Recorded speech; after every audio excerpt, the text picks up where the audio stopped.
in speed, first met him. 1991 to 2001, he was at East Carolina University. From 2001 to 2011, he went to North Carolina, Chapel Hill. And he worked with a couple of our athletes when our administrators decided to cut football. We're back in the game, and it's cool. I have a lot of respect for Jeff. 2011, he's back at East Carolina University. A couple things about Jeffrey. He coached 15 bowl qualified teams. He has previous assistant coaches have been named head strength coaches 16 times. If you heard our discussions this morning about mentors and what to do, that's pretty impressive. He's inducted into the Pennsylvania Sports Hall of Fame in 2011. He's published a book entitled Strength Coach, A Call to Serve. He's a 4-year starting quarterback and then defensive back at Salem College in West Virginia. And he also had 4 state titles in powerlifting in a 181-pound class. It is my distinct privilege and pleasure to introduce to you Coach Jeff Conner.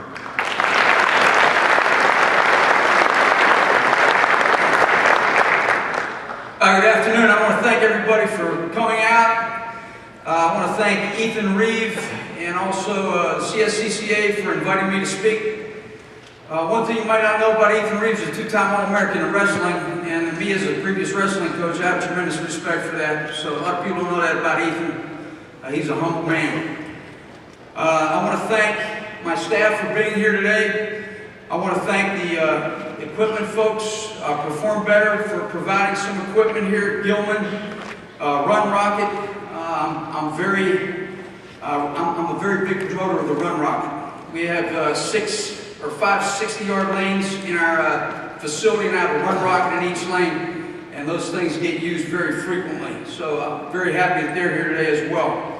What I'm going to do is we've got 2 people who are going to demo today. And one is Jamal Covington. So Jamal, step out there and raise your hand. Jamal is a former world-class professional sprinter for Adidas UK. Jamal's a 10 flat 100, 4.2840. Also a CIA track and field champion. Specializes in training the 100 meter and 40, and he's available as a consultant as well. And he does a tremendous job. And I've been using him to demonstrate for my athletes for quite a number of years now, ever since I was at Carolina during that time period. Robert Tate has been one of my assistants over the years. Robert played defensive back for East Carolina University. I've also used him as a live template many times throughout his career. Robert is actually 44 years old, if you can believe that, and Robert is the pound for pound, the strongest squatter that I've ever met in my life. I've seen him do 575 for a set of 5 with no belt and no knee wraps. And so that's why he looks so young. So we're going to go ahead and start out here. I've got a few things to say before we get into the actual presentation. If you look at the title, let's go ahead back to the PowerPoint. The title is Developing Horizontal Speed. And if you want to develop horizontal speed, you're going to develop vertical and horizontal power. You're going to need both. And there's some different research out there that talks about the importance of both. I'm not going to get into that today. I'll just tell you that you need both. I have a power quotient that I devised a number of years ago. My power quotient actually kind of balances the expression of vertical and horizontal power, and I still really hang my hat on this formula. I take 5 values of vertical jump in inches. I take 3 values of broad jump in inches. I add 1 value of power clean, and I divide those numbers, the total of those numbers, by 40 times, and that gives me a power quotient. The highest quotient I've ever had as a linebacker with Dallas Cowboys named Bruce Carter, right around 220. This power quotient is standardized by position group.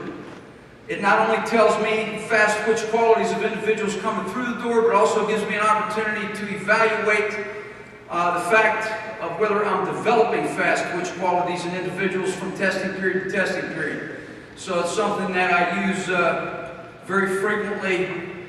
Just to give you an example, if you had a 35-inch vert, that would give you 175.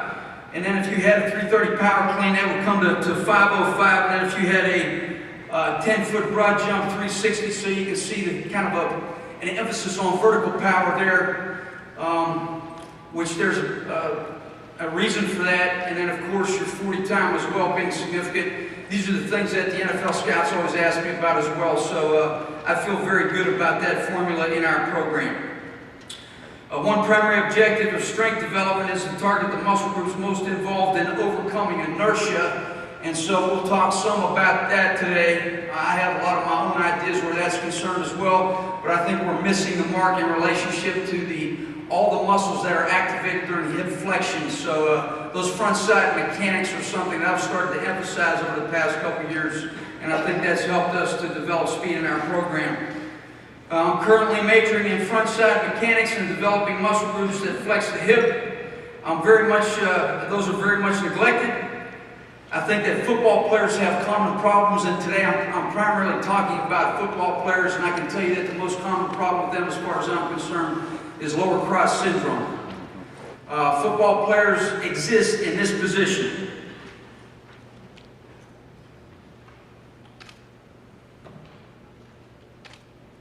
So, because of that, they a lot of times have very tight hip flexors, and one of the most challenging things for me in developing speed is to get them to open up the hips and be in the proper position and eliminate anterior pelvic tilt, which causes many other problems, as we know.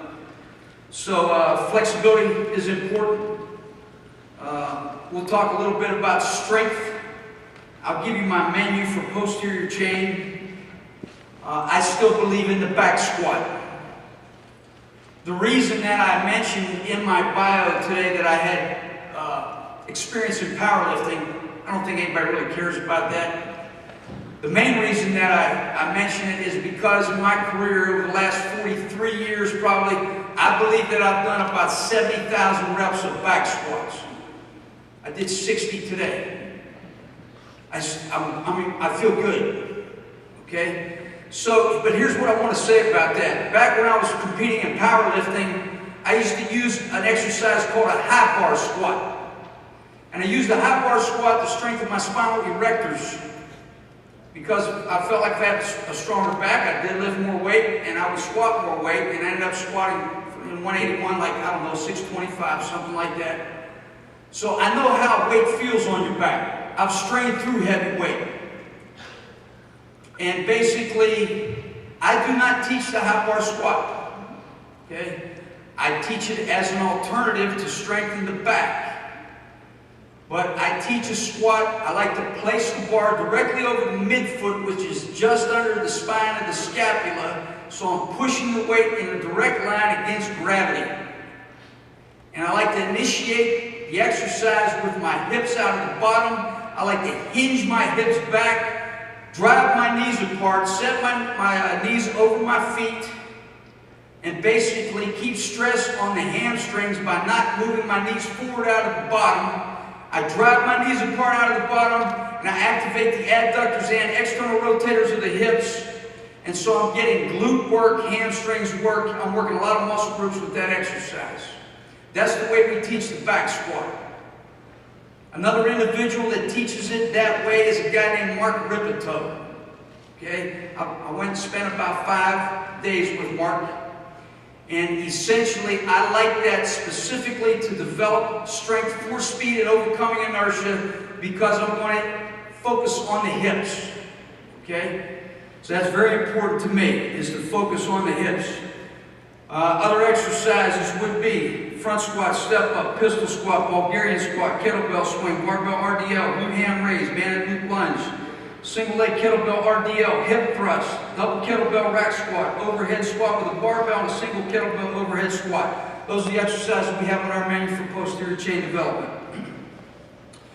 Where the back squat is concerned, I like to squat 1 day a week light at 0.9 meters per second or 0.7 meters per second. We do 8 triples. Sometimes we use double chain on our light day. And we're still letting the speed dictate the weight.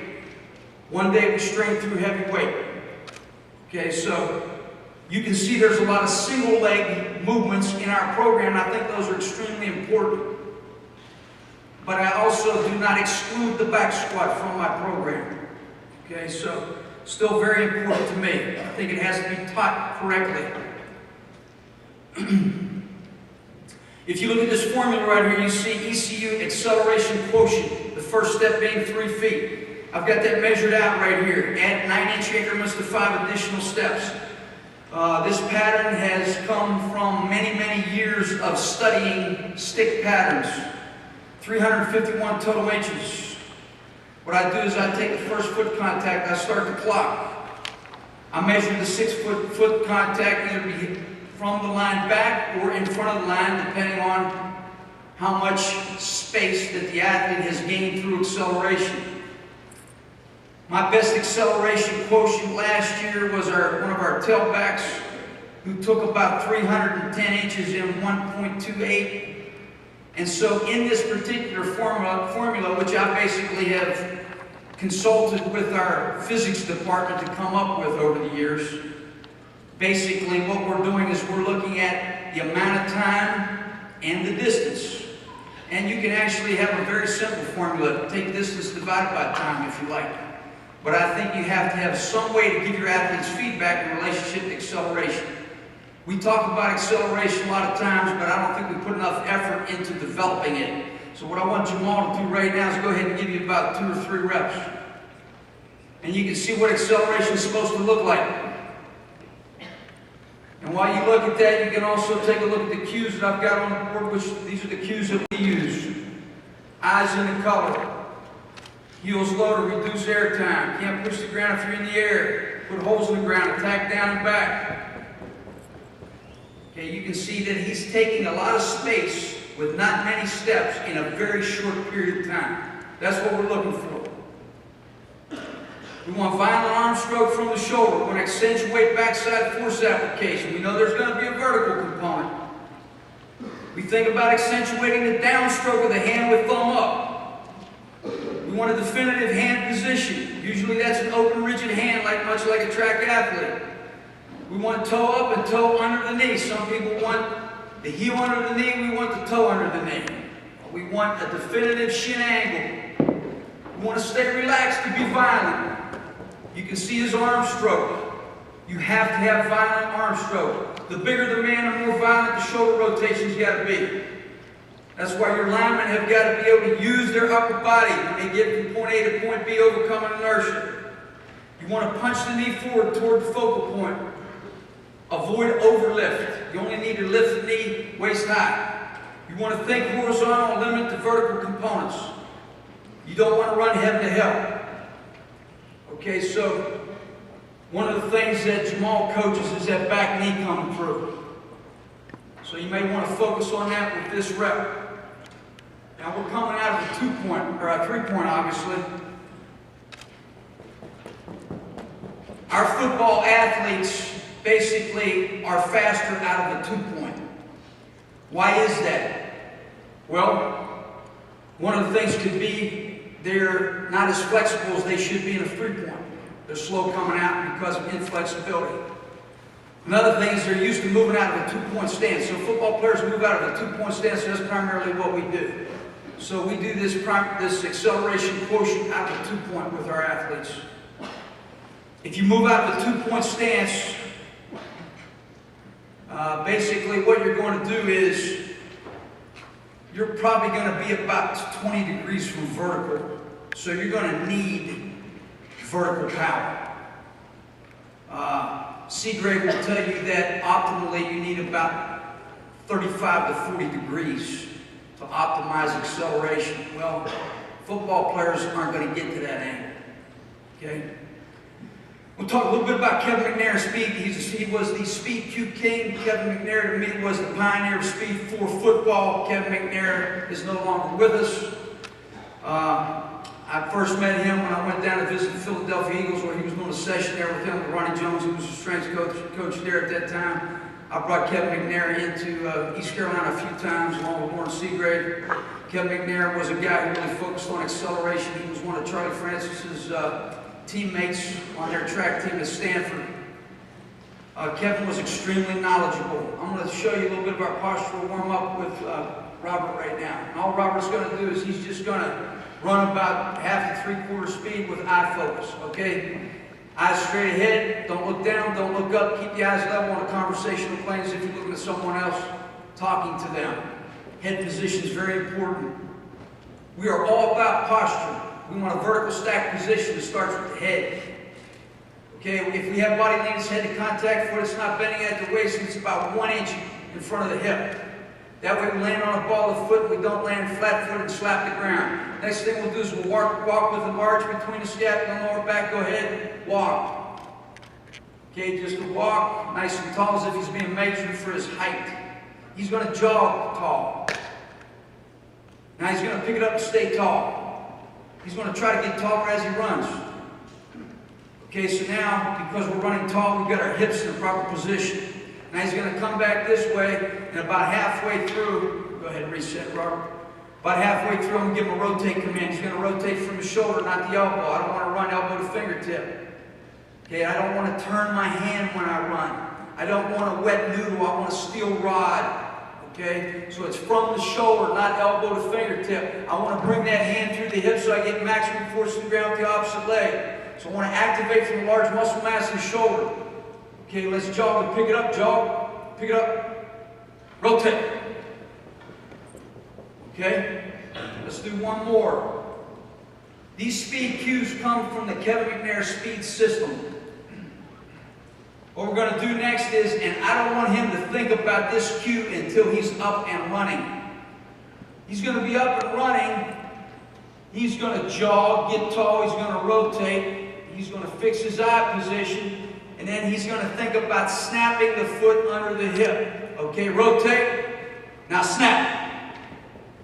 Because I don't want it to look robotic and mechanical. So we're getting the best out of the upper body and lower body as far as applying force into the ground. This is part of our warm-up, particularly on an absolute speed day. Okay, so these are postural drills. There are several other cues that we could make reference to, but those are the primary ones that I like. So, developing horizontal speed.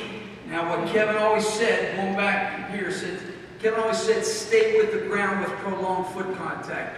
Well, that makes sense to an extent because you want to overcome inertia.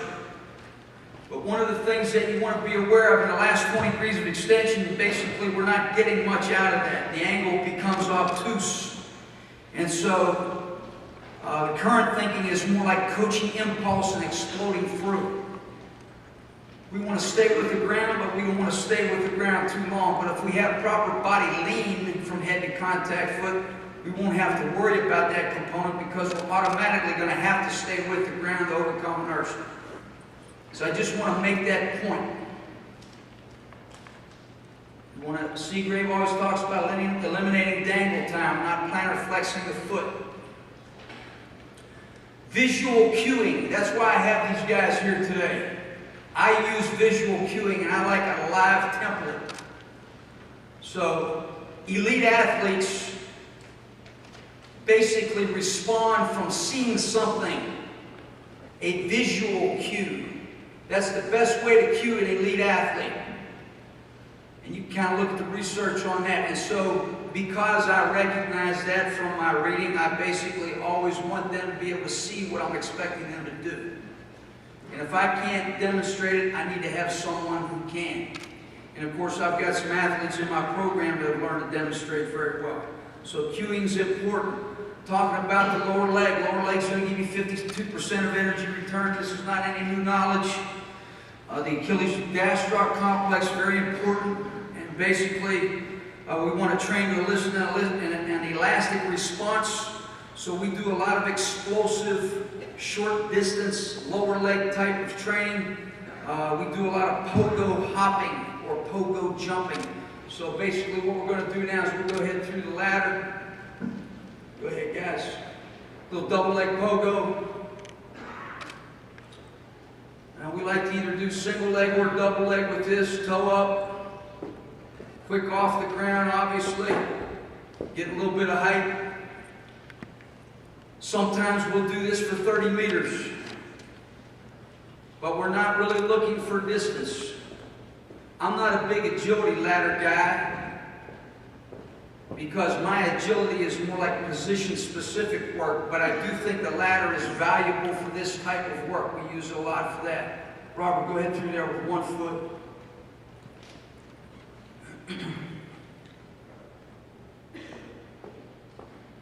So we want to be elastic off the ground, toe up, come on over here and hit these hurdles one time.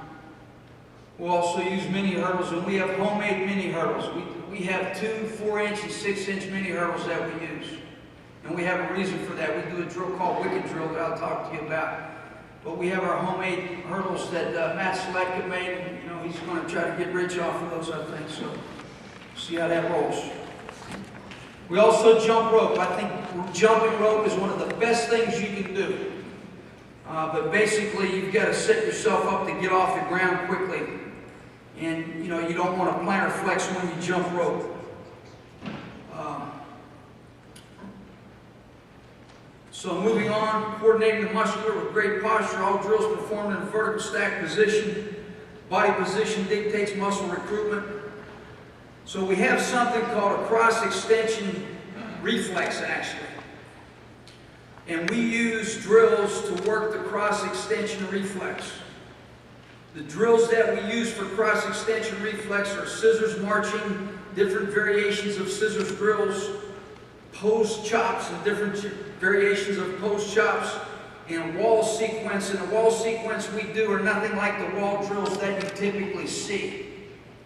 So we will be demonstrating those in the second presentation, where we have limited space on that 4-station rotation. I think that starts at like 3:30.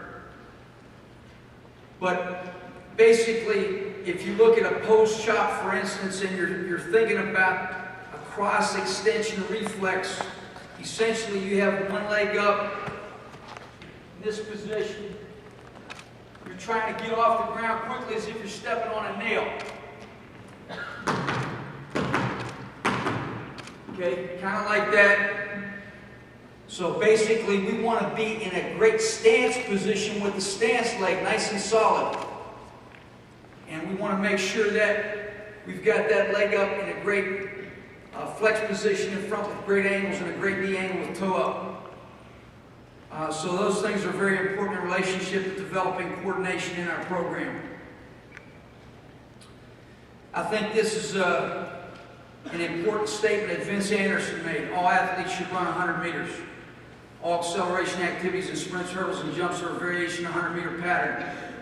Well, you can also say that everything we do with acceleration, football is an expression of the acceleration pattern, because football is about accelerate, decelerate, reaccelerate. Sometimes linebackers do that 200 times over the course of a game. And so it's extremely important and specific to the game of football. If I've got 11 athletes out there that know how to accelerate, I know for sure on defense they're going to pursue the ball better than I've seen it. So I think it's extremely important. Now, one of the things I also want to make reference to here is tempo running. You know, a lot of people talk about tempo running on an off day for neural recovery. And that's great. Okay, I do that too. So one of the things that I do that I call a neural drill, okay, neural recovery, partner tempo run. I'll get 2 guys that are about the same speed, same leg length, and they're going to start out hip to hip. One guy sets the tempo. This is rhythmic running. They're trying to stay together, hip to hip, nice and tall. I don't coach any max velocity mechanics. I just tell them we're running tall. I don't like to mix up max velocity with acceleration cues because they're totally different. I don't want to coach cyclical movement. I'm not going to do it. Okay, so basically this guy starts out, the other guy mimics him, nice and tall, staying hip to hip. We get to that second set of cones at 25 meters. Now the other guy starts to press. He presses a little bit, he sets the rhythmic tempo. Now when we get to that third area, we're hip to hip, we start pressing each other. So now we're almost at full speed. And I like to do that for about 75 meters in 25-meter increments. And I found a lot of success with that in relationship to maintaining posture, teaching arm stroke. It's a great thing to do if you want a tempo day. You can, of course, make it conditioning oriented to some extent based on your rest time. So this is one of the things that I think has been important in helping us be successful. Acceleration and power development are linked together. Acceleration is powerful, not quick. It's going to feel slower. Obviously, it's going to feel slower because the body angle requires more ground time. Developing horizontal speed here. Recovery, we're talking about front side mechanics. I made a statement that I'm trying to major right now in front side mechanics because I majored in backside mechanics for a number of years. And what I've noticed over the years is some of the best sprinters out there have tremendous front side mechanics. So I think you need a combination of both. And I also think that most of our athletes are very weak in the muscle groups that flex the hip because that is totally neglected in some programs. So we like piston-like fast leg drills, 3-count post chops up the stadium, a pole vault mat drill, where basically we're pulling our feet out of the mat and running across the mat with a very high tempo, high knee type of drill. And that will smoke your hip flexors. A band flexion, putting bands around the ball of the feet, either in a supine position or standing position. We do a lot of that.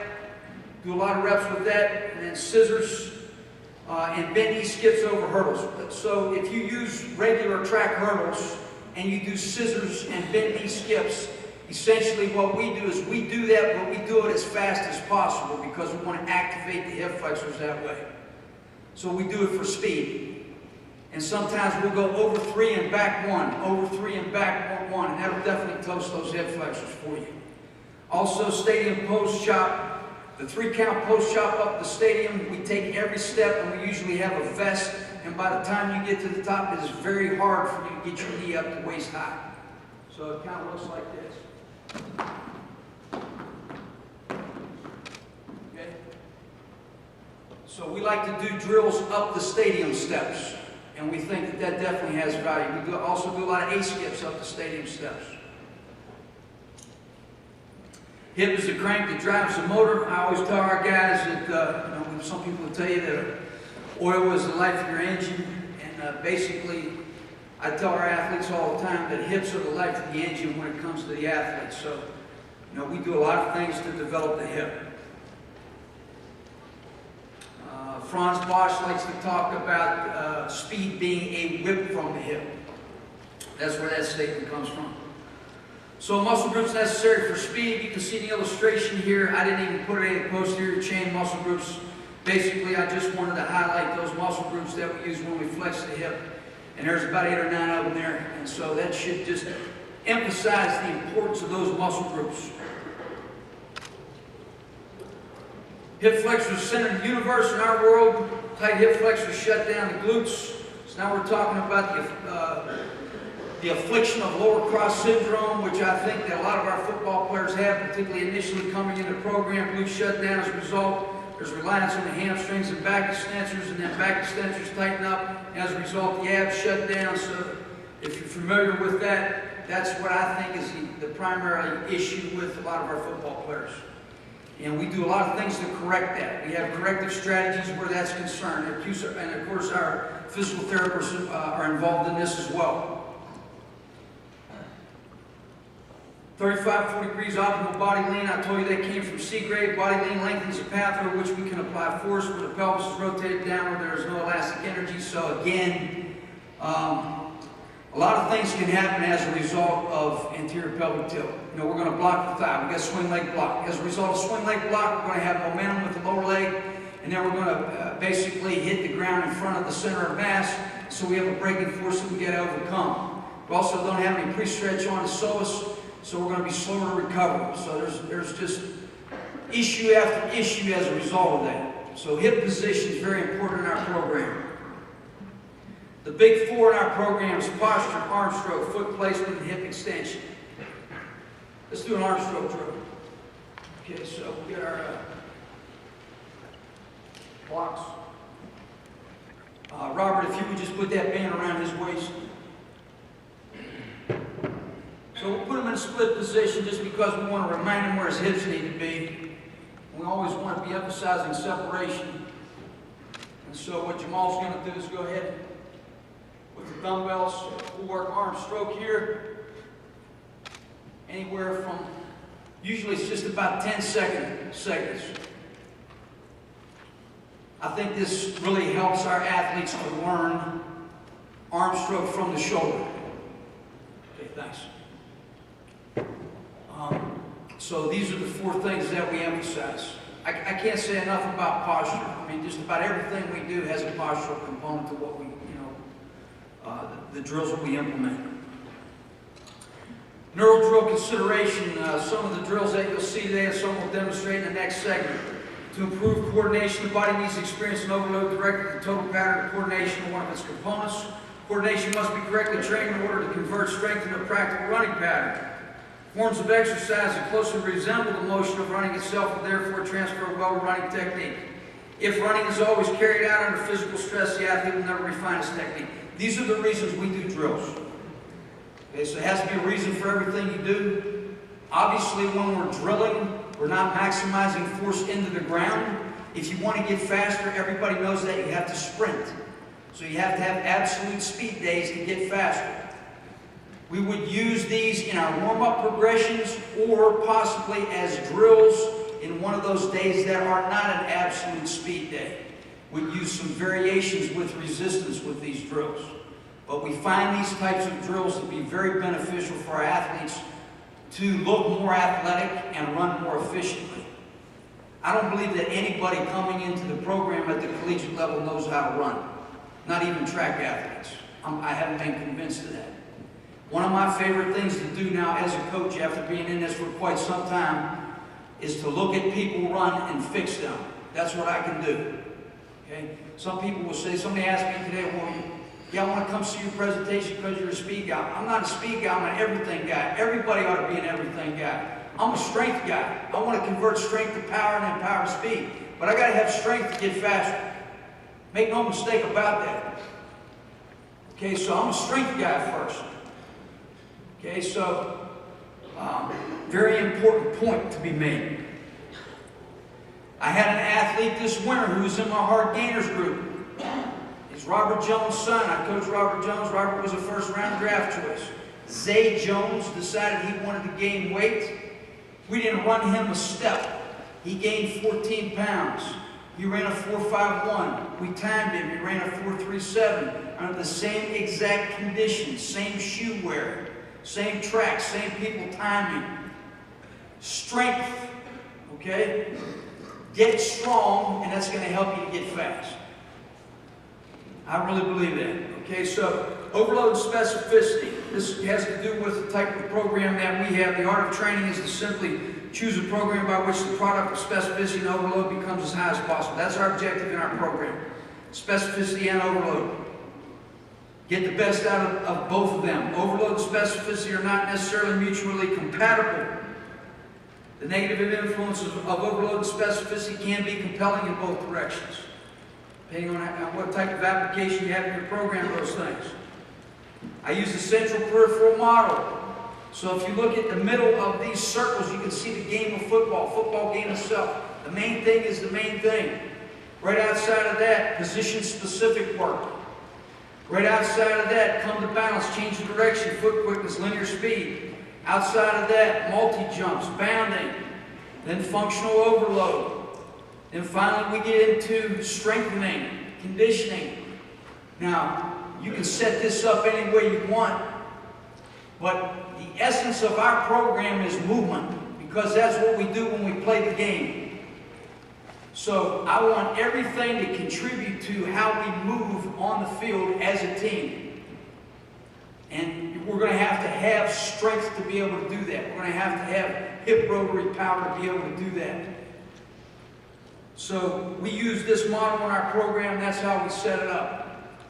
Obviously, lifting weights overload is extremely important, just as important as anything else. But you can see that we still have to consider what the main thing is that we're training for. Okay, go ahead and grab the sled there, Jamal. Jamal's going to march right now for you. And these are things that we do for strength. You can see there's a lot of weight on that sled. So we like to develop strength in a form of movement. This would be an acceleration march where you have a counterbalance, so you can get the feel of the head to contact foot position during acceleration. Okay, whenever you're ready.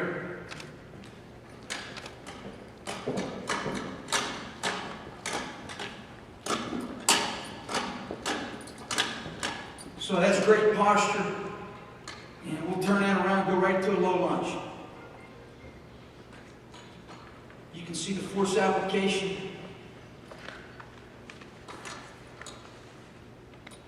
Okay, now we do this to light up the hips.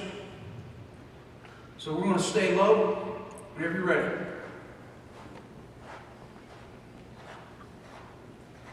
Okay, so this is another thing we do to develop hip strength. I pull through next. How you feeling? I pull through. This is different than a lunge. She's going to swing that leg forward, drop it down, and then use the glutes and hams to come out of it. Keep his chest up.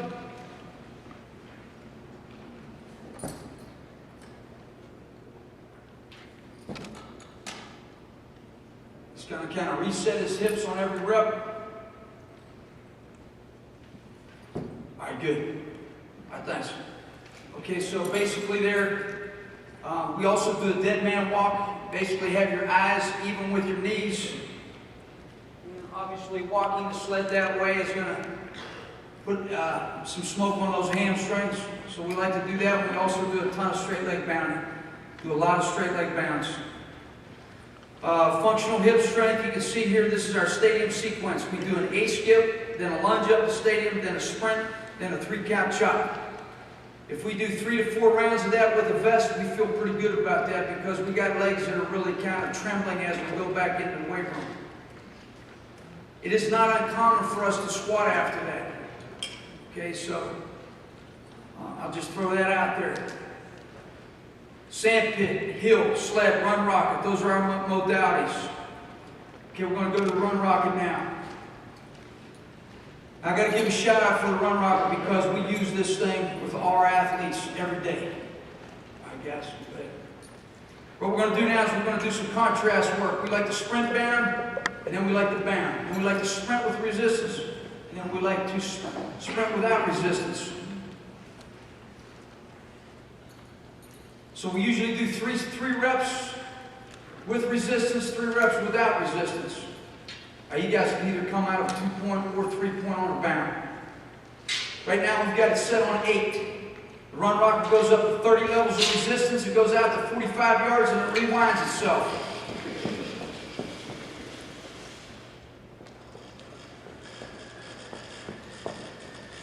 Okay? That's what bounding's supposed to look like. So that's the expectation we have for our athletes.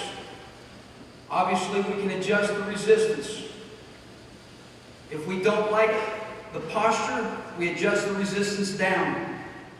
All right, guys, without, just a bound. So we do 3 reps there and then a bound. Again, trying to get separation, big force into the ground, great posture. All right, great job there. All right, Jamal, if you just come out and do one more rep of a sprint with resistance with a belt. You can use a harness or a belt. We like to use a belt to have the athletes cue the hips to make sure they're in a proper position. And if we see the belt pulling the hips back, we know that the resistance is too heavy. I don't want anybody running in a bad position. So if I have to lighten the resistance to get somebody in a proper position with tall hips, that's what I'm going to do. Okay, so just a sprint, nice and tall. That's right, he'll work his way up, good. Okay, multi-starts. I don't have a whole lot of time here, so I'm basically going to talk about some of these things. A lot of this stuff we're going to look at a little bit later as well. From a dead start position, we go from a lot of different positions and we compete. So supine, prone, one knee, double knee. Jamal, if you would, just hit a double knee start for me.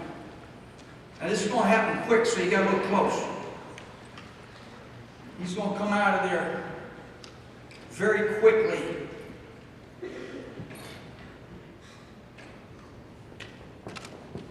Okay, and you can see that reflects hip flexibility, okay, and tremendous power. So you got to have strength and flexibility to be able to do that. If you got people with waxy hips, you're going to see right away they're going to bring their knee out to the side. It's going to take them a long time to get up and out of there. So we do a lot of things out of a negative speed position. And we hope to improve those over time. And we make those competitive. Okay, hip posture. These are things that we're going to demonstrate basically in the next presentation at 3:30 on a rotation. Drill menu on a fast leg. We do a lot of fast leg drills. We do quick rhythm, and we do 3-count fast leg build-ups. We do singles, and we also do doubles. So just real quick on a quick rhythm, I'm on a jog. I'm just activate the hip flexor. Okay, single leg. I'm going to bring one leg with me. On fast hands. And then basically what we're going to do is we're going to do a 3-count fast leg build-up. Let's go ahead and try that, Robert. Now this is what I love to do on an absolute speed day. I don't want him to run real fast at first. He's just going to do a 3-count fast leg in a piston-like movement, not cyclical, okay? Okay, a little bit faster. Okay, then he's going to increase horizontal pace. Come on back. All right, let's pick it up from the jump this time. Pick it up from the jump. Open up a little bit more for him. Okay, we love that as a warm-up on absolute speed day. Okay, now I also do overspeed. Okay, I use an ultra speed pacer, which is an old device from way back. Nobody has them, I don't think, but me. Lawrence, I don't know why they don't make them anymore. Lawrence, I got it from Lawrence Seagrave. I got about 15 of them. Why do I do overspeed? Well, you know, why does that improve stride frequency? You know, I don't care. The reason I do overspeed is because I want you to feel where your hips are supposed to be. That's why I put a belt around your waist, and I want you to open up. And I'm going to use about a 30 to 40 minute warm-up before we do a total of 6 reps, 2 at a time. I want to make every one of those reps count. I believe that that's helped us to get faster. That's my belief. But I also believe it helps us tremendously in teaching football players how to open up and how to get their hips in the proper position to run tall. So that's why we do. Do we do it with our linemen? No. Okay? We do it with our skilled athletes. And I'll just say this at this point, and this is the reason I believe in this type of stuff. When I first went to East Carolina, we had 14 guys ran a sub 4.6. On Mondo, okay, I use same shoes, same track, same people timers, same conditions. I've got 36 right now. I had 6 guys who ran 4.3s. Now you can say, well, that's Mondo. What kind of shoes you got? Well, I got track shoes, but I don't have steel on them. Well, how's that compare with turf? I don't care. I want to know how it compares from one test to the next. And I want to use exactly the same conditions. And I don't want to electronically time some guy and say, well, you know, you think you run a 4.6, but you just ran a 5.1. Go ahead and try harder next time. That guy don't want to hear that. He wants to hear that fast time. Okay, so I'm timing them under fairly good conditions, having Mondo and those shoes, but when I take them outside on turf with cleats, I don't find a whole lot of difference, to be honest with you. Maybe about half a 10. Okay? But I'll make sure when I test them, it's exactly the same. So 36 guys sub 4.6 means that I have a fast football team. I'm confident of that. And it also means that each year we're getting faster. Are we recruiting faster kids? That's part of it too. That's part of the deal. Scissors drills. Again, we'll look at some of these things later. We have corrective strategies. I'll just show you a few of these. If you have a postural integrity problem, obviously you're probably going to have anterior pelvic tilt, swing leg block, casting and breaking, optimal leg recovery, hamstrings injury. All these things can be problematic. And the resolution is active speed cueing, hip drills with variations, upper back strength as well as lower back strength, hip flexor range of movement as well. So we have specific problems that we identify, and then we basically come up with strategies to correct the problem. The other thing I want these guys to do is a fly-in speed bound for you. So you guys thought you were getting out of this, didn't you? This is one of the primary things that we have in our program as well. This is something that we do once a week. So we're going to fly in speed bound. I've got probably about 5 guys right now and go 11 and a half. I don't want to see overstride. I don't want to hear the foot slap the ground. I want to stay on the balls of the feet and shoulder ahead of the hip about 1 inch.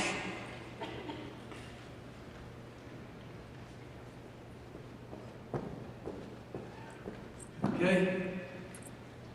So eventually what I want to do is,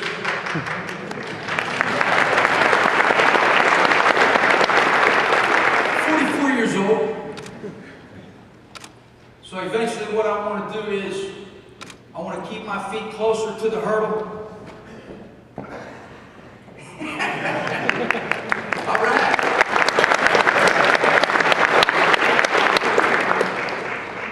But we started about 8.5 feet, and we progressed from there. But I think we got 5 guys, and I go about 11.5. And we want them to skim the top of the hurdle. I also use 2-inch hurdles along with the 4-inch hurdles. And a wicket drill, the way we do wicket drills, we come out of a 2-point or 3-point stance. We're basically on the line. I measure 10 feet away. 10 feet away is my first hurdle. I want to land in between those hurdles. So I'm taking 2 steps. On my 3rd step, I want to be in that hurdle, in between the hurdles. And that's about 5.5 feet. And I go 6 feet, 6.5, 7. Progressively, what that does is it progressively gets your hips tall. So I like the wicket drill as well. Force application, there's problems there, and also a resolution for that. Proper acceleration mechanics, problems and resolution. Coming to balance, I think, is extremely important for football players. We do a ton of this. It's deceleration, reacceleration. So we accelerate, decelerate into a static position, or we buzz the feet. We might go lateral and then back 45. We might go back 45 and then straight ahead. But all the different patterns that you see with football players. We also come to balance and do tackling drills. And we also even do that in the offseason with shields. Okay, so coming to balance and getting in great posture. We call that shimmy technique. Sprint bound index, basically this is for your advanced athletes. You can find this formula online.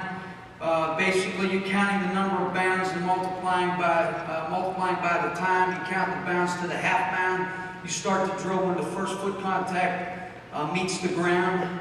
And I've done a lot of that with my advanced guys on video. I think it's easier to do if you video. Obviously, you're going to be counting the number of bounds. So what does this do? This blends stride length with stride frequency.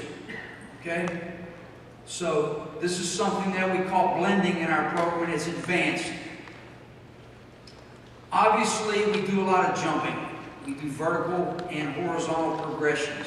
I think it's important to note that you need both. We do a lot of different types of jumping, and obviously we do a lot of Olympic lifts as well in our program.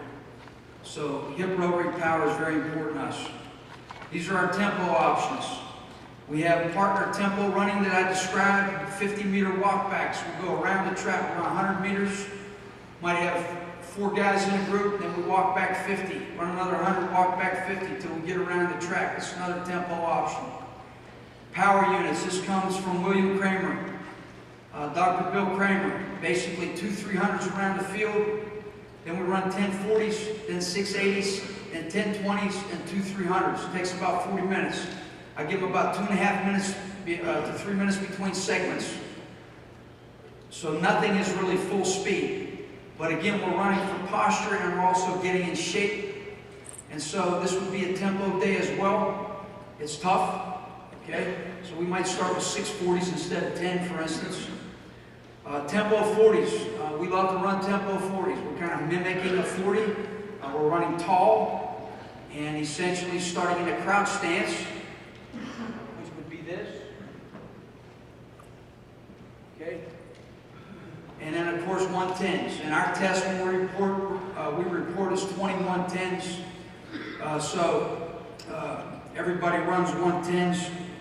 We also do a lot of shuttle work. We have probably about 8 different things we do for conditioning.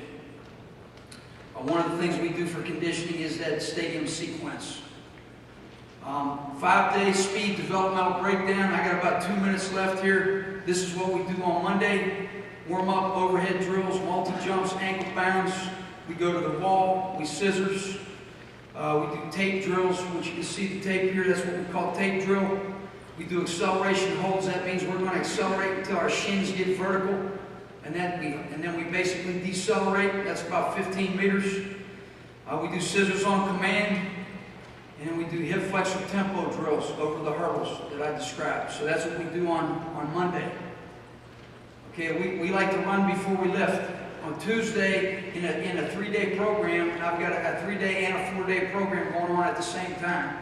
These are my guys in my 3-day program. These are not my hard gainers, and my linemen are in a 4-day program this past winter. So this would be a contrast day.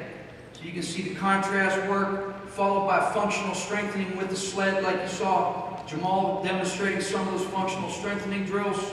Then we'll do partner tempo runs, and then position specifics. A very high tempo for about an hour.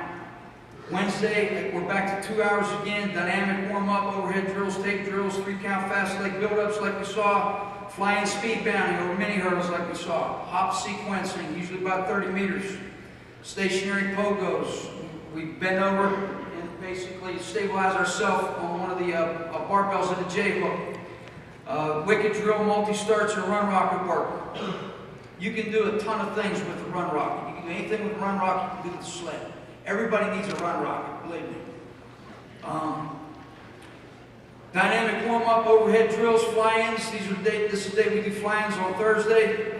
120-yard peak in our fly-ins. So basically, our fly-ins are with a light sled. We have a light resistance through my one peak, so I accelerate. And I'm full speed through the peak, getting a lot of ground contacts and decelerate out.